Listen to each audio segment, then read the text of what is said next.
Welcome to Resource Sessions. I'm Gwendolyn Sterk of Sterk Family Law, and I'm happy to introduce to you our March 2023 Not-for-Profit Hero of the Month. And we're here today with Christy Lister of H.E.L.P. Hi, Christy. How are you? Hi, good. How are you? Thank you for having me on. Oh, you're quite welcome. So I'm quite excited to learn about the organization, and I know that it has a very personal feel for you as well. So tell everybody, what is H.E.L.P? Sure. H.E.L.P is a non-for-profit organization that started back in 2016, known as Blue Help, because primarily we were looking at law enforcement to begin with, and recognized the founding board members discovered that there was a lot of suicides occurring in law enforcement, and they couldn't understand what was going on. So they started having conversations, gathering information, and helping the families of those that have died by suicide. And over the past, it's been 2 years now that we've become H.E.L.P, because we've also seen the need across the board for all first responders. Unfortunately, you could go onto our website, and there's a numbers tab there that lets you know the ones that have been reported to us that have died by suicide each year. So I found out about it in 2019 when my former husband, a Downers Grove police officer for 25 years, took his life on Father's Day. He spent extra time with the kids and decided that he could no longer handle the struggles, the demons that were happening inside, and took his life. And I was introduced to, at that time, it was Blue Help, and have become an advocate to make sure that conversations for families and law enforcement, fire, EMT, dispatchers, correctional officers all know that their families are serving next to them. Regardless of what badge they put on, whether it's their headset badge, they are protecting that inside of that, letting that outside of it take a ding, when in fact the inside, your family, your loved ones are suffering or struggling as much as you are. We just don't understand it because we weren't given tools. Understood. You know, it is quite personal to you, and it's such a good thing that you did, that you took a tragedy and you put it into something good that you can help others. You know, but for the grace of God go I, but the issue is that you know, we don't know why we go through certain things. So it's really admirable that you're utilizing your time now to help other people in that situation. Can you give us a little insight about how, and you specifically mention the crisis that the first responders have, but also the crisis that the family goes through? Can you identify some of the crises that you experienced or that you know are an issue for people? Sure, absolutely. So the one thing I did notice, looking back, of course, this was not in the midst of it all. Looking back, unhealthy choices, unhealthy coping mechanisms had started taking place, which ultimately, broke the marriage up. Sure. And before he passed away, I didn't really understand it all happening. They stopped processing. The first responders go out, they do their job, they remove their emotion, much because they need to do their job and to deal with the tragedies that they see every day. The problem is, in the beginning, about the first 5 years for police, it's about 6 to 11 years for fire, that they bring their emotions back, but eventually they stop. And they start coming back less and less because they have not processed what they see. It just sits there because they don't want to burden their family. They don't want somebody to think that they're not strong enough to handle it, right, when in fact you're doing it every day. So you stop feeling and you start unhealthy coping mechanisms, whatever that may be. And then you're struggling until one day it's going to come out. Everybody has a breaking point. I was telling them, everybody has a breaking point. Right. But we need to give tools. They are not given tools in the academy to how to deal with processing properly. And families are not given tools. Right. And everybody becomes very isolated. They're very isolating walls in that moment. But we can change that now because we understand that it's okay to not be okay, that we all have struggles. And then in fact, processing and talking about that vulnerability is actually a strength and not a weakness. So as part of the role that you play, and obviously part of the role that H.E.L.P is giving us, as well as Beyond the First Response podcast that you do, what is the goal here? I mean, how do you implement these changes to help and assist? First, let's talk about the first responders and then what you do for the families. Sure. So our first responders, we've got some great training programs that we've come up with. Responder readiness, first responder readiness is what we call them. There's a couple retreats, and we go in and we will sit down with departments, and it's a 4-hour course, and it's resiliency training. Okay. And we give them the tools that maybe they didn't realize they could use on both sides. You know, when I talk to them, there's a duty bag at home, there's a duty bag at work. You know, you got tools in both of them. Some you use it at home, some you use at work, but ultimately they're being used, and you can actually remember that and practice it before you go into crisis. Sure. Because I can imagine, whether it be, you think of different first responders and they don't know maybe the outcome. Somebody is at an accident scene and you've got the police officer there, you got the firefighter there, then you got the EMT there. They drop the individual off at the hospital. They don't necessarily even know, did they make it? Did they not make it? There's a lot of things. And yes, they may find out incidentally, but not knowing as well, to me, becomes such a huge burden to bear, right? It absolutely does. And then often you don't talk about it. You go on to the next call. Right. You go, or you're off shift and you go home, and now you're dealing with family. And let's be real, we know families can be as stressful as jobs, right? Absolutely. It's part of human nature. And you're taught to not bring work home and don't bring family to work. But ultimately we kind of play 3 roles. It's like we're a split personality. We're home, we're at work, and then we are here. But if we're not talking about what's happening to get it out of our system with people that we know at work or with friends, we're holding on to it. And then at work, or if we go home and talk to the family, we're not going to talk about work because that will make us look weak. Right. But the root of you is actually the one struggling. Sure. And you're holding it in and you're not getting that help. And then that affects your family. And certainly as a family law attorney, I know that those dynamics come out because that communication breaks down and it starts, and it's like a ball that you're pushing down the hill, right? And it starts small, but it picks up all this garbage along the way. And before you know it, what was little becomes a huge problem in the home. Yes. Oh, absolutely. And nobody knows how you got there. You don't even have a clue. You just know that it's a nightmare. Right. Yeah. Now, what tools do you give then for the family? Because I know you're talking about training on site for the first responder. Right. So it's very important. It's important for families too. So we also have a family readiness program that we're in the process of finalizing, and it's giving them resiliency tools as well, because you come up with a plan, they come home from work, come up with some tool that, hey, how was your day? Well, if it was a 9, you know that it was a bad day, and they get 30 minutes to decompress. Sure. And then you're going to come together and you're going to at least sit. Sometimes just sitting and having somebody next to you is enough, or have a conversation. And it's extremely important for the kids, especially when they're younger, because nobody knows what to say to kids.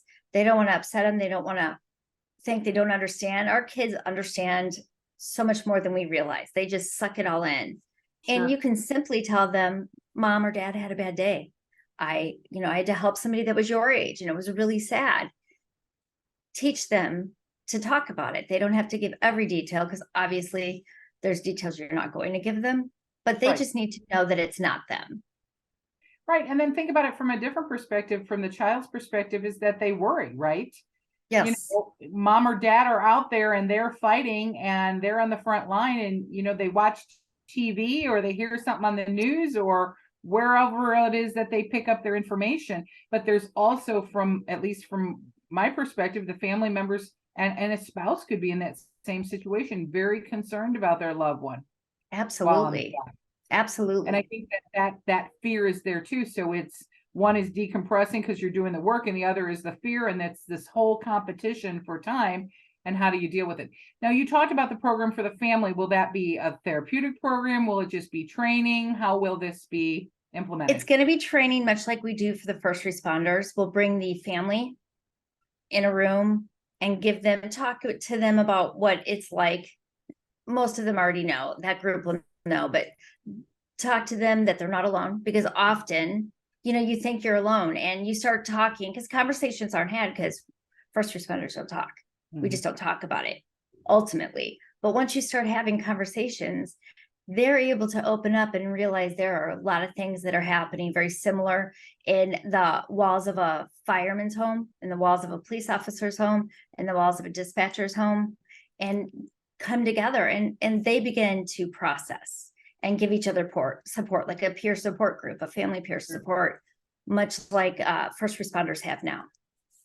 And I think identifying the problem and at least talking about it makes, is the first step, but then there's got to be Right. that follow-up as well, because you can't go to training once in year 1 and then year 10, you haven't had training to think about it again. You lose those skills. No. I don't care who you are. We don't remember everything and we've got to reintroduce those skills, right? Right. And they're often pushed off to the side. And then that's when suicide happens or other life-changing events caused by stress and depression happen, and you lose your career, you lose your family, ultimately you lose your life.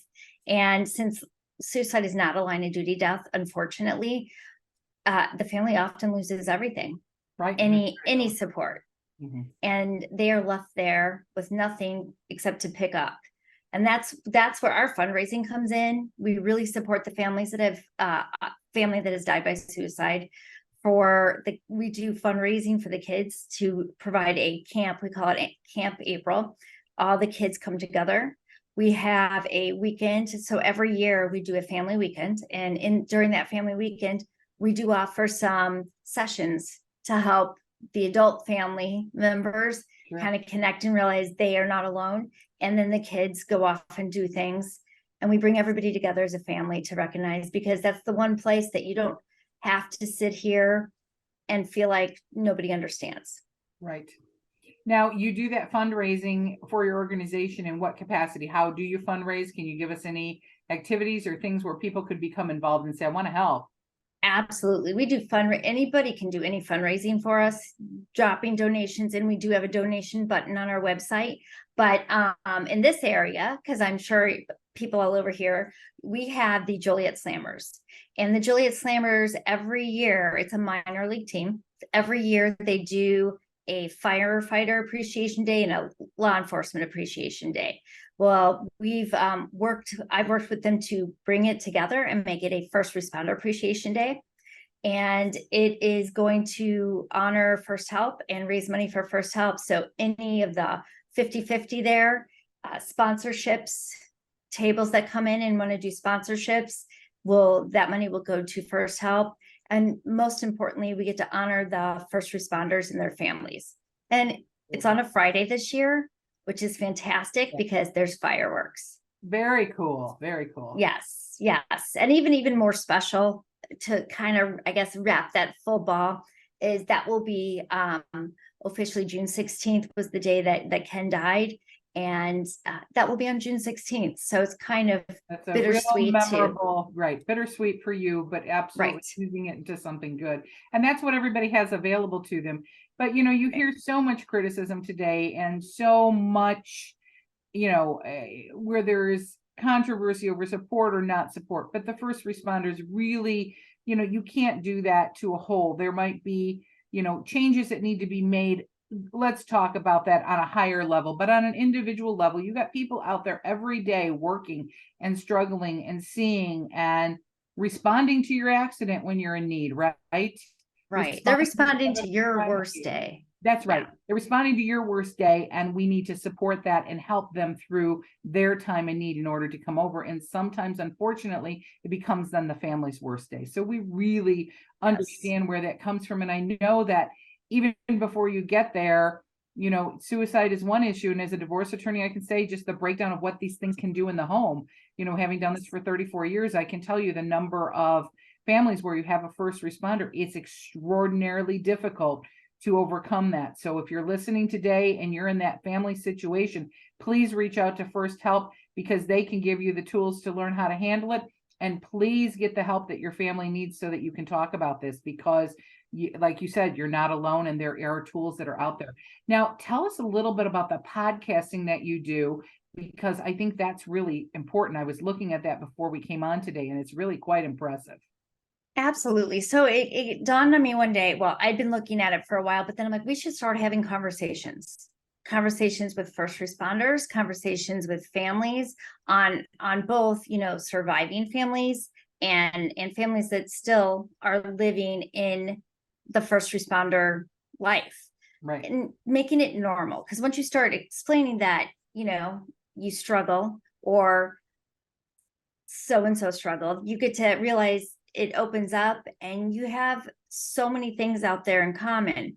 And we bring in firemen, policemen, counselors, Okay. hypnotherapists, Sure. different tools, because everybody can get help differently, right? So Right, there's what not might work one for you size- won't work for me. That's right. You're right. about Yeah. that. Yeah, and it's great. I mean, we everyday people, they're doing their job. They need to see and hear that it's okay to not be okay. They Right. need to understand that family does serve next to you, and family needs to understand that what is going on in that first responder is not necessarily Personal. not their fault. Yeah, it's that Right, it's secondary not exposure personal. to trauma. Yep. Mhm. And I think And that's what tools. happens is that first, I think the first responder takes it personally, and then the family takes it personally, and Right. that causes the family dynamics to break down and communication to break down. And then ultimately it can lead to that worst tragedy when people are not hearing and getting the help and tools. Absolutely. We taught our kids not to talk about things. You know, we taught them that mom and dad love you. We taught them that we're there for you, but that's all you need to know. So we taught them not to process, and reteaching, undoing those many years of not talking about something is Sure. very difficult. And if we can make that happen earlier, when the kids are just learning to Right. understand feelings and understand processing, then life will be easier in all households. Right. And there isn't a one size fits all. There's not a cure to this problem. No. Everybody's going to handle it differently. And sometimes, you could probably be on the job for 20 years and everything doesn't get to you, but that's that one case, right? That one incident, that one call that really affects you and puts you on the edge. And so I Absolutely. understand that. And then that's the one thing that becomes a pivotal change. What an absolute wonderful resource to have. What an absolute reasonable and great opportunity to participate and to help people out. So we really appreciate the time that you have taken today. We Absolutely. think that your organization is great and we hope to work forward with you. So if you're listening today and you're in that situation, maybe you're a young person thinking about becoming a first responder. Maybe you have a distant family and that, maybe you have an aunt and an uncle or something else, and that that's what's happening in their family and you see it. I also think we have a duty to learn about what's happening and to step up and start talking or to turn to help. So if there's a family member out there that says, look, I don't know that I can talk to my parent. I don't know that I can talk to my brother about what I see happening. Can we reach out to you and call your organization to say what I can do? Yeah, absolutely. I always tell you are more than welcome to text me or call me anytime.